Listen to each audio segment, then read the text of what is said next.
On today's Locked On Jayhawks, we are at the halfway point of the season. We're through the second quarter of the season. Stocks up, stocks down for things of KU football on our second quarter report.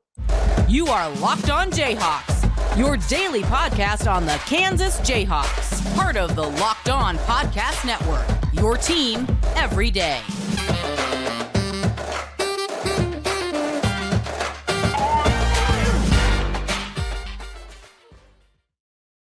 I'm Derek Johnson. You can hear me as well, Monday through Friday from 3 to 6 p.m. on KLWN in Lawrence with Rock Chalk Sports Talk.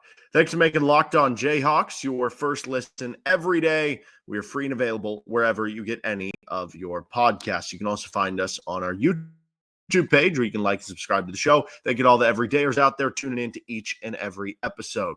On today's edition of the show, we're doing our quarter two report. Stocks up, stocks down. What would be good over the next quarter coming up in the next three games for KU football. First, this episode of the show is brought to you by Jase Medical. Empower yourself when you purchase a Jase case, providing you with a personal supply of 5 antibiotics that treat 50-plus infections. Get yours today at jasemedical.com. That's J-A-S-E medical.com. All right, so let's start with stocks up, then we'll get to where stocks down. I think stocks up on the defense. So as we're going over these different stocks up and stocks down, there's two ways of looking at it. Stock up or stocks down from where they were in the first quarter, or stocks up or stocks down from where they were at the beginning of the season. Clearly, from where we were in the offseason, from when the season began, you didn't know what to expect from the defense. And we talked a lot about could there be improvement and why we thought there could be improvement. But so far, you've seen that stock rise up and that the defense has been better than maybe you thought, or maybe it was from a season ago. But I also think it's up from where it was over the first three games of the first quarter of play, because you faced better competition now. You know, over the first three games, it was Missouri State, Illinois, Nevada. Now, over the last three games, you've played BYU, Texas, and UCF. And in the case of BYU, you get 2 defensive touchdowns. And you hold them to under 30, which I think typically we're talking with this KU defense. If you hold all your opponents to under 30, I think you take it. With the UCF game, you keep them to 22, and that's an offense that even after the game is still like at the top or near the top in a lot of different statistical categories in the Big 12, and you keep them to 22. And then against Texas, you know, you weren't great, giving up over 600 yards, but you got dealt a bad hand. You were exhausted, a lot of players to be out there for in the heat. Your offense had 7 straight drives without getting a first down. You were decently opportunistic with, forcing them to miss field goals or bending but not breaking in a couple different circumstances. I think the stock's up on the defense, whether you look at it from the start of the season or from the first quarter of play and how they're playing. And you got it done with a lot of different ways. Your pass rush has been really good so far this season with Austin Booker, Jeremy Robinson, Hayden Hatcher, Patrick Joyner, and the guys that you're rotating in there even beyond those. The coverage, when you have Kobe Bryant, that obviously helps you out in coverage, but you've got an experienced secondary from the corners and the safety position. Linebacker group has really started to come along now. You don't just have the Rich Millers of your experienced guys, but we've seen flashes from J.B. Brown, seen flashes from Cornell Wheeler. Tywan Berryhill's been working through an injury, but we saw his best game of the season last week. So really at every level of the defense, you're seeing that improvement in different flashes and things to like, and that's why stock's up on the defense.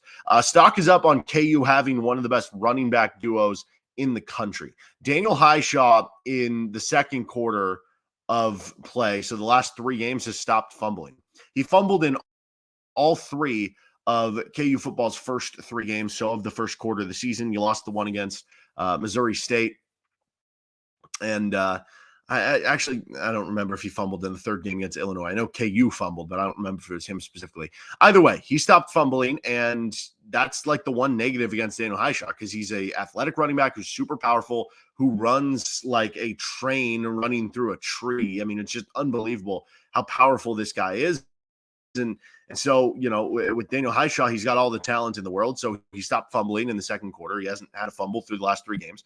And Devin, Neal, and Daniel Hishaw have been pretty great so far. And that was, super apparent over the last 3 games, including the last one against UCF, when they both ran for over 130 rushing yards, which I think it was like the first KU duo of running backs to both of them have like 130 or more rushing yards in the same game since I think it was like June Henley and LT Levine back in the 90s for KU. Obviously, you've had some other good running back duos, whether it was Puka Williams and Khalil Herbert, or James Sims and Tony Pearson, or, Brandon McAnderson and Jake Sharp. But right now, this is looking like one of the better ones that you've had in program history. I mean, so far combined, they have over 1,000 yards rushing. They are first among Power 5 teams in rushing yards by a duo. They are second in all of FBS in rushing yards by a duo. They've been dominant in what they've been able to do. So even though we already had high stocks and high expectations and hopes and thoughts about the running back duo and the running back room, they've risen up even more because they've gone from being, yeah, this is a really good group to being like, yeah, there's proof right now with the stats that this is an elite group. Again, number one among Power 5 teams in the duo of your two running backs for total rushing yards right now. I mean, think about it. That puts you on pace for over 2,000 rushing yards between the two players. That'll work. Stocks up on non-offensive touchdowns. KU's gotten a lot of scores from non-offensive touchdowns, especially in this second quarter. So you have the 2 defensive touchdowns that you scored against BYU, the Kobe Bryant hit, scoop and score fumble. Then you have the pick 6 by Kenny Logan that same game. Now you get a special teams touchdown with Trevor Wilson on the punt return touchdown, and you nearly had a second one with Kenny Logan. As good as your offense is, and as much improved as the defense is shown to be, you still need plays like this over the course of a season to have a special season. And right now they're having some of those with 3 non-offensive touchdowns all over the last 3 games. Really impressive stuff from what they've been able to do. As far as players, stocks up for individual players. Well, Cornell Wheeler, he only played 14 snaps last game. But the 2 before, he played a total of 64 snaps in relief for some injuries with like Taiwan Berryhill at the position, and he played very well in both of those games. So Cornell Wheeler, a guy who wasn't playing a ton, now over the last 3, you're basically averaging about 25, 26 snaps per game. Stock is up on Cornell Wheeler, both in terms of the amount of play time and the performance. Now with Taiwan Berryhill back, continues to play like he did last game and coming back from the injury where he looked a lot healthier. It's going to be harder for Cornell Wheeler to crack the rotation, but from where he was at the beginning of the season, where it was like, will he be on the 2 deep or not? Clearly he has kind of established himself in that vein. Taiwan Berryhill stocks up. You know, he was injured early, and I talked about how he struggled against Texas, and that I thought it was understandable because he's clearly playing through an injury. You just worried how that was going to affect things going forward. But you saw a much healthier Taiwan Berryhill last week, and I think when Taiwan Berryhill's healthy, you do have a good linebacker there, and that's what we saw against UCF. And he was so good last game. He was top-graded defender on Pro Football Focus, had a bunch of tackles, I think 8 tackles for the game. Arrows pointed way up because of the last game, especially when you compare it to the first 3 games for Berryhill. He was, dealing with those injuries and missing games, and now you look a little bit healthier. You have your best performance of the season. So stock pointed up there, and I think overall you just stay stocks pointed up on the linebackers because of those 2. Stocks up on O.J. Burrows. He had an up-and-down start to the season. On Pro Football Focus, he had grades of 59 and 45 in the first 2 games of the season. He was solid in week 3, but overall those first 2 games weren't his best of the year. He's been awesome lately. 13 tackles against Texas. Then he was KU's highest graded Pro Football Focus defender. I said it was Taiwan Berryhill. Berryhill was actually second. And Burrows was first against UCF.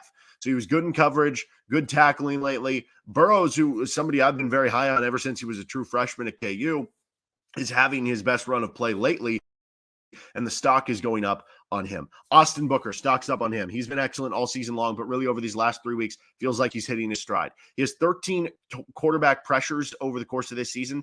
9 of the 13 came in the previous 3 weeks. He had 4 in the first 3 weeks, 9 over the last 3 weeks. So stock is up on Austin Booker, and he's really continued to progress each and every week as just a redshirt sophomore, still a young player. A couple other D linemen to quickly mention here, whether it's playing time increase or performance increase. Patrick Joyner, Keenan Caldwell are starting to play more, and I thought played well the last week. DJ Withers is kind of starting now over Tommy Dunn, but still those 2 guys are rotating. So I wanted to at least mention those guys. Craig Young has stock going up. The first 3 weeks of the season, Craig Young missed 2 tackles, and he had 9 targets against him for 7 catches and 84 yards. He had Pro Football Focus grades of 56, 52, and 67. The last 3 weeks, he has missed 0 tackles.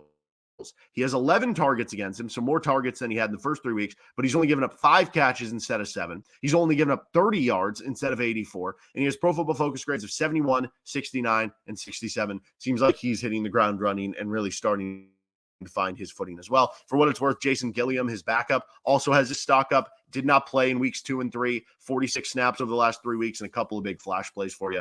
Daniel Hishaw, going back to the running back stuff, last 3 games, 35 carries, 238, 3 touchdowns. Most importantly, no fumbles. And then Armaj Reed Adams, he missed the first game and only played 28 snaps at Nevada because of some injury stuff. So you've played more now. So stock's up in terms of playing time, but also he has over an 80 pass block grade versus BYU and UCF. And they were in the 60s against Texas, which is like kind of just an average number. So Armaj Reed Adams seeing his stuff go up here. All right, let's get to what stocks down or maybe stocks neutral coming up in just a moment. First, this episode of the show is brought to you by Jase Medical. Don't be caught unprepared. The Jase case provides 5 life-saving antibiotics for emergency use. All it takes to get a Jase case is fill out a simple online form, and in some cases, jump on a quick call with one of their board-certified physicians. You get ongoing care from their physicians on any treatment-related questions, doctor created, doctor recommended. I filled out myself. It was such a super easy process, took 5 minutes. Then the stuff got shipped to my door a few days later. Now I have it, and I have that peace of mind. It's simple. You go online, fill out a form, you get a prescription for life-saving medications right to the door. The Jase case gives you peace of mind so that you're not just hoping that you have access to medication in an emergency. Jase Medical makes sure you have the medication in hand. Get $20 off on these life-saving antibiotics today from Jase Medical by using my code LOCKEDON at checkout on jasemedical.com. That's JASE medical.com. Stocks down and stocks neutral. Let's start with stocks down on a healthy Jalon Daniels. So there was a report on Tuesday from Pete Thamel that he was doubtful for this week against Oklahoma State. Not that that's really surprising to me or anything. I think it makes sense. He missed another game. You have the bye week for him to get ready. But it seems like the more you kind of hear or get alluded to, the more you're starting to worry and be concerned that this is going to be a long-term injury. And I've talked about this before. It's frustrating for Jalon. It's frustrating for the fans. It sucks. And I think the frustration is elevated from the fan standpoint because of the lack of clarity from the coaching staff and from everything. I think there are a couple of reasons for that. One, maybe they just honestly don't know. Maybe it's a weird injury. 2, because of what happened with the Jalon Daniels injury last year with some of the reporting stuff that leaked out and whatnot. And 3, I think that's just how kind of Lance Leipold likes to play this stuff. Even though it is something that is bothering the fans at this point. And it sucks because Jalon Daniels wants to be out there and he's a really good player. And, Jason Bean's really good, but you obviously do miss Jalon Daniels. So it's not the stock's down on Jalon Daniels. I'm still buying all the stock on Jalon Daniels. I still love the kid. I love the player and everything he does.